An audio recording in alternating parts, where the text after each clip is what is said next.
బులెటిన్లో మరో breaking news చూస్తున్నాం. తెలంగాణ రాష్ట్ర ప్రజలను హైదరాబాద్ వాతావరణ శాఖ అలర్ట్ జారీ చేసింది. నైరుతి రుతుపవనాల విస్తరణ, బంగాళాఖాతంలో ఉపరితల ఆవర్తనం, ద్రోణి ప్రభావంతో ఇవాల్టి నుంచి రానున్న 3 రోజుల పాటు రాష్ట్రంలో మోస్తరు నుంచి భారీ వర్షాలు కురిసే అవకాశం ఉందని తెలిపింది. 16 జిల్లాల్లో ఉరుములు మెరుపులతో కూడిన వర్షాలు కురుస్తాయంటోంది. గంటకు 30 నుంచి 40 కిలోమీటర్ల వేగంతో ఈదురుగాలులు వీచే అవకాశం ఉందని తెలిపింది. తూర్పు, ఉత్తర తెలంగాణ జిల్లాల్లో ఈ ప్రభావం మరింతగా కనిపించే అవకాశం ఉంది. ప్రజలు అప్రమత్తంగా ఉండాలంటోంది వాతావరణ శాఖ.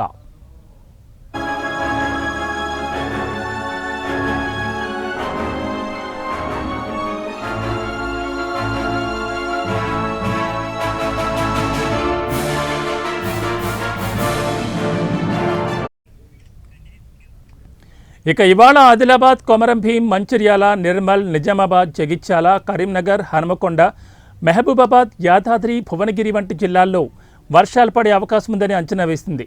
ఉరుములు, మెరుపులు అధికంగా ఉండే సమయంలో చెట్ల కింద ఉండకూడదని, ఎత్తైన ప్రాంతాల్లో నిలబడకూడదని వాతావరణ శాఖ అధికారులు చెప్తున్నారు. అలాగే విద్యుత్ స్తంభాలు, కంచె లాంటి వాటి నుంచి దూరంగా ఉండాలంటున్నారు. ఎటువంటి అత్యవసర పరిస్థితి ఎదురైతే స్థానిక అధికారులను సంప్రదించాలని తెలిపారు.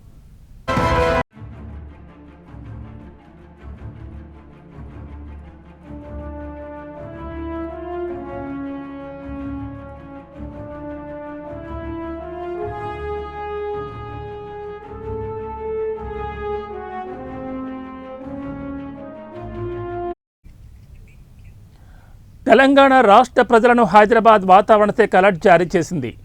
నైరుతి రుతుపవనాల విస్తరణ, బంగాళాఖాతంలో ఉపరితల ఆవర్తనం, ద్రోణి ప్రభావంతో నేటి నుంచి రానున్న 3 రోజుల పాటు రాష్ట్రంలో ఓ మోస్తరు నుంచి భారీ వర్షాలు కురిసే అవకాశం ఉందని తెలిపింది.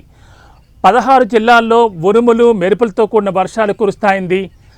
గంటకు 30 నుంచి 40 కిలోమీటర్ల వేగంతో ఈదురుగాలులు వీచే అవకాశం ఉందని తెలిపింది. తూర్పు, ఉత్తర తెలంగాణ జిల్లాల్లో ఈ ప్రభావం మరింత కనిపించే అవకాశం ఉంది. ప్రజలు అప్రమత్తంగా ఉండాలని సూచించింది. ఇక ఇవాళ ఆదిలాబాద్, కొమరంభీం, మంచిర్యాల, నిర్మల్, నిజామాబాద్, జగిత్యాల, కరీంనగర్, హనుమకొండ, మహబూబాబాద్, యాదాద్రి, భువనగిరి వంటి జిల్లాల్లో వర్షాలు పడే అవకాశం ఉందని అంచనా వేస్తున్నారు. ఉరుములు, మెరుపులతో అధికంగా ఉండే సమయంలో చెట్ల కింద ఉండకూడదని, ఎత్తైన ప్రాంతాల్లో నిలబడకూడదని వాతావరణ శాఖ అధికారులు సూచిస్తున్నారు. అలాగే విద్యుత్ స్తంభాలు, కంచె లాంటి వాటి నుంచి దూరంగా ఉండాలంటున్నారు. అత్యవసర పరిస్థితి ఎదురైతే స్థానిక అధికారులను సంప్రదించాలని తెలిపారు.